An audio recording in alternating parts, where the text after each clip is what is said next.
My name is Layla, I'm 27, and the person I trusted the most just destroyed my career. Or at least that's what he thought. My CEO smirked. Layla, we're downsizing. Clear your desk by tomorrow. I nodded. Of course. He didn't know I already had a plan that would leave him speechless. You want to know what betrayal feels like? It's sitting in a boardroom at 9 a.m. on a Friday morning, thinking you're there to discuss the quarterly projections you've been working on for weeks, only to have your boss, the man who hired you, who told you that you were the future of the company, look you dead in the eye and tell you that your services are no longer required. Just like that. 3 years of my life. 3 years of 60-hour weeks, of missing family dinners and canceled dates, of believing in a vision that I helped build from the ground up, gone. But let me back up. Let me tell you exactly how this nightmare began. Because the devil, as they say, is in the details. I started working at Morrison Tech Solutions straight out of college. It was a mid-sized software development company with big dreams and an even bigger ego at the helm, Marcus Morrison. When I walked into that first interview, Marcus was everything I thought a successful CEO should be. Confident, charismatic, wearing a suit that probably cost more than my rent. He talked about disrupting the industry, about building something revolutionary, and when he looked at me and said, Layla, I think you could be part of something special here, I believed him. God, I was so naive. For 3 years, I poured everything I had into that company. I wasn't just another employee, I was Marcus's right hand. I knew his business better than he did. I knew which clients were unhappy before they even called to complain. I knew which projects were bleeding money before the accounting department figured it out. I lived and breathed Morrison Tech, and Marcus knew it. He used to call me his secret weapon. He'd lean back in his leather chair during our one-on-ones and say, Layla, what would I do without you? And fool that I was, I thought he actually meant it. I thought I was indispensable. I thought loyalty mattered. The irony is that I saw the signs. The company had been struggling for months. We'd lost 2 major contracts in the first quarter, and our biggest competitor, Apex Innovations, had been systematically poaching our clients. Marcus would pace around the office like a caged animal, snapping at anyone who dared to suggest that maybe, just maybe, our approach needed to change. But whenever I brought up strategic pivots or new market opportunities, he'd wave me off. We just need to work harder, Layla. Success is about persistence. Persistence. That word makes me sick now. The morning of my termination, I walked into that boardroom with a presentation I'd spent 3 weeks perfecting. It was a comprehensive analysis of how we could not only recover from our losses but actually expand our market share. I had charts, projections, client testimonials from companies that had expressed interest in working with us. I was excited. I thought this was going to be the moment that saved Morrison Tech. Instead, Marcus was sitting at the head of the conference table with Linda from HR and some lawyer I'd never seen before. The presentation I'd prepared was nowhere to be seen on the agenda. There was no agenda. There was just a manila folder with my name on it and a severance agreement inside. Layla, Marcus said, and his voice had that patronizing tone that I'd grown to hate. I want to thank you for your dedication to Morrison Tech. You've been valuable. Valuable. Past tense. However, he continued, and I could see where this was going, we're facing some tough economic realities. We need to streamline our operations, reduce overhead. Sometimes difficult decisions have to be made. I sat there in stunned silence as he explained that my position was being eliminated effective immediately. Not reduced, not restructured, eliminated. As if 3 years of my expertise could just be erased with the stroke of a pen. The worst part? He actually looked sorry. He put on this mask of regret, like firing me was some great personal sacrifice he was making for the good of the company. Layla, you're talented. You'll land on your feet. I know you will.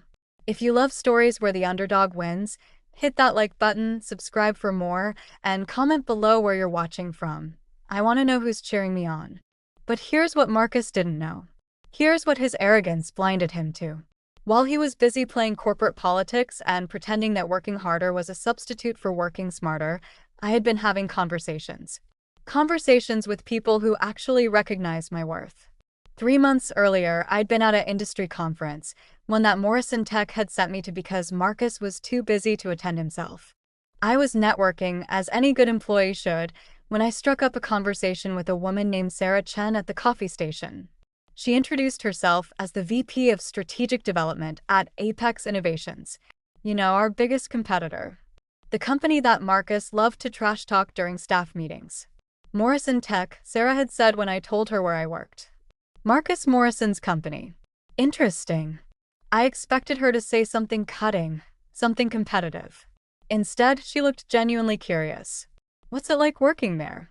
I've heard mixed things about their company culture. And that's when I made a decision that would change everything. Instead of giving her the company line about how innovative and dynamic we were, I told her the truth.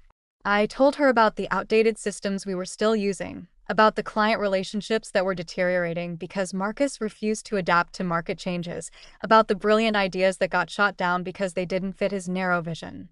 Sarah listened. Really listened. And then she said something that stuck with me. Layla, talent is talent, regardless of where it's currently being wasted. We exchanged business cards, and over the next few weeks, Sarah and I had several more conversations. Casual coffee meetings that gradually became more strategic discussions. She was interested in my insights about the industry, about Morrison Tech's client base, about market opportunities that bigger companies like Apex might be missing. And then, 2 weeks before my termination, Sarah made me an offer. Not just any offer. A position as Director of Strategic Partnerships at Apex Innovations. A role that didn't exist before our conversations. A role designed specifically around my skills and experience. The salary was 40% higher than what Morrison Tech was paying me. The benefits were better. The office was better. Hell, even the coffee was better. But the real kicker? The position came with something Marcus had never given me: respect. Sarah saw me as a strategic asset, not just another employee to be managed and manipulated. I didn't accept immediately. Part of me, the loyal, naive part that still believed in Marcus's vision, thought I should give Morrison Tech one more chance. I thought maybe if I showed them my presentation, if I proved how valuable I really was, things would change. What a joke. So when Marcus sat there with his fake concerned expression and told me that my services were no longer required, I almost left. Almost. Instead, I nodded professionally and said, "Of course. I understand." I signed the severance agreement. I shook hands with Linda from HR. I even thanked Marcus for the opportunities he'd given me. And the whole time, I was thinking about the email I was going to send to Sarah as soon as I got home. Walking out of Morrison Tech that day felt like stepping out of a prison I hadn't realized I was in. The security guard who walked me to my car was apologetic, clearly uncomfortable with the whole situation. "Sorry about this, Ms. Parker," he said as I loaded my boxes into my trunk. "You were always good to us." That's when it hit me. The security guards knew my worth. The administrative staff knew my worth. Hell, even the cleaning crew knew that I was the one who actually kept things running smoothly. Everyone knew except the one person whose opinion supposedly mattered. I went home and called Sarah immediately. "I'm ready to accept your offer," I said. "I was hoping you'd say that," she replied. "When can you start?" "Monday." There was a pause. "Layla, are you sure? You literally just left Morrison Tech today. Don't you want to take some time, decompress a little?" "Sarah," I said, and I could hear the steel in my own voice. "I've been decompressing for 3 years. I'm ready to start living." That weekend was the longest 48 hours of my life. I oscillated between rage and excitement, between vindication and terror. Was I making the right decision? Was I burning bridges I might need later? What if Marcus found out where I was going? And then Monday morning arrived. My first day at Apex was everything Morrison Tech wasn't. The building was modern, sleek, filled with natural light. The technology was cutting edge. The people I met were genuinely excited about their work, not just going through the motions. Sarah gave me a tour, introduced me to my new team, and showed me to my office, an actual office with a window and a door that closed, not the glorified cubicle I'd had at Morrison Tech. But the real moment, the moment that made everything worth it, came at 10 a.m. "Layla," Sarah said, poking her head into my office, "we've got a client presentation in conference room A. I'd love for you to sit in, get a feel for how we handle these meetings." I followed her down the hall, and she opened the door to a massive conference room with a wall of windows overlooking the city. The Apex team was already seated around a polished table that probably cost more than Morrison Tech's entire quarterly marketing budget. And then I saw him. Marcus Morrison, sitting across from Sarah with two of his remaining senior staff members, looking like he'd rather be anywhere else in the world. He was there for a client presentation, but not as the presenter. He was there as the supplicant, trying to convince Apex to subcontract some overflow work that Morrison Tech couldn't handle on their own. How the mighty had fallen. Sarah gestured for me to take a seat, and I chose one directly across from Marcus. For a moment, our eyes met, and I watched his face cycle through confusion, recognition, and something that might have been horror. Marcus, Sarah said pleasantly, I'd like you to meet our new Director of Strategic Partnerships, Layla Parker. She'll be overseeing all of our subcontractor relationships going forward. The color drained from Marcus's face. He opened his mouth, closed it, then opened it again like a fish gasping for air. Layla? But you were just I thought you were. Laid off? I said, keeping my voice perfectly professional. Yes, I was. It turned out to be the best thing that ever happened to me. The irony was delicious. Marcus had come to Apex hoping to secure enough subcontract work to keep Morrison Tech afloat for another quarter. Instead, he was face to face with the woman he'd discarded, who now held his company's fate in her hands. Sarah, who clearly understood the dynamics at play, smiled sweetly. Layla brings extensive experience working with smaller firms in our industry. I can't think of anyone better qualified to evaluate potential partnerships. I spent the next hour asking Marcus detailed questions about Morrison Tech's capabilities, their client base, their financial stability. Questions I already knew the answers to, but questions that forced him to admit, in front of his own employees, just how precarious his company's situation really was. When he mentioned their recent client losses, I nodded sympathetically. Yes, I heard about Davidson Industries dropping their contract. That must have been difficult. When he tried to spin their outdated systems as proven and reliable, I asked pointed questions about scalability and integration capabilities that left him fumbling for answers. And when he pitched their team's experience and expertise, I looked him directly in the eye and said, Of course, you'll understand that we'll need to thoroughly vet any team we work with. We found that sometimes companies present a different picture externally than what actually exists internally. By the end of the meeting, Marcus looked like he'd been put through a blender. His confident facade had crumbled, and he was practically begging for a chance to prove that Morrison Tech could handle Apex's standards. Comment below where you're watching from. I want to know who's cheering me on. As we wrapped up, Sarah turned to me. Layla, what's your initial assessment of this potential partnership? I pretended to consider it carefully, tapping my pen against my notebook. I think Morrison Tech has some interesting capabilities, but I'd need to see significant improvements in their project management processes and client retention strategies before I could recommend moving forward. Perhaps we could schedule a follow-up meeting in 6 months? 6 months. In tech industry terms, that was basically a death sentence. Marcus knew it, I knew it, and everyone in that room knew it. But Marcus couldn't say anything. He couldn't point out that I used to work for him, that I knew all of his company's weaknesses, that this whole situation was incredibly unprofessional. Because doing so would only highlight how badly he'd miscalculated in firing me. Instead, he nodded stiffly and said, Of course. We'll work on those areas you mentioned. After he left, Sarah closed the door and looked at me with something approaching. That was masterful, she said. Ruthless, but masterful. I learned from the best, I replied. Just not in the way he intended. But the story doesn't end there. Because Marcus's humiliation in that conference room was just the beginning. Over the next few months, I threw myself into my new role with a passion I'd never felt at Morrison Tech. I wasn't just doing a job, I was building something meaningful.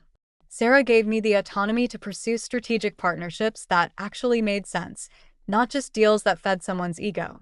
And the more successful I became at Apex, the more I heard about Morrison Tech's continued decline. Through industry contacts, I learned that they'd lost 3 more major clients within 2 months of my departure. The presentation I'd prepared, the one that could have saved them, was never presented. Marcus had apparently thrown it away after my termination meeting, dismissing it as irrelevant given our new direction. What new direction? They didn't have one. Without someone to handle client relationships and strategic planning, Morrison Tech was just a rudderless ship taking on water. Then came the news I'd been waiting for. 6 months after my termination, Marcus called Sarah directly. Not to schedule the follow-up meeting we discussed, but to ask if Apex would be interested in acquiring Morrison Tech's assets. He was selling. The company he'd built, the vision he'd been so protective of, the future he'd sacrificed everything for. He was ready to give it all up. Sarah, professional as always, scheduled a meeting to discuss the potential acquisition. And of course, she asked me to lead the due diligence process. The second meeting was even sweeter than the first. Marcus walked into that same conference room looking like he'd aged 5 years in 6 months. Gone was the expensive suit, replaced by something off the rack that didn't quite fit right. Gone was the confident posture, replaced by the hunched shoulders of defeat. This time, I was the one sitting at the head of the table. "Marcus," I said, not bothering with pleasantries, "let's talk numbers." For the next 2 hours, I dissected Morrison Tech's financials with surgical precision. I highlighted every weakness, every missed opportunity, every strategic error that had led to this moment. And Marcus sat there and took it, because he had no choice. The final insult came when I presented Apex's offer. It was fair, generous, even, but it was a fraction of what Morrison Tech would have been worth if Marcus had listened to my ideas instead of dismissing them. "This offer," I said, sliding the papers across the table, "represents a significant investment in Morrison Tech's remaining assets. However, I should mention that the deal is contingent on a complete restructuring of leadership and operations." Marcus looked up sharply. "What does that mean exactly?" Sarah leaned forward. "It means that Apex would be acquiring the client base, the technology, and the talent, but we'd be integrating everything into our existing structure. There wouldn't be a need for duplicate leadership positions." The realization hit him like a physical blow. He wasn't just selling his company. He was selling himself out of a job. I see," he stammered. "And what about the existing management team?" I smiled, and I made sure it wasn't a kind smile. "Well, we'd certainly evaluate everyone's fit within our organization. Of course, we'd prioritize candidates who have demonstrated strategic thinking and adaptability, skills that are absolutely essential in today's market." He got the message.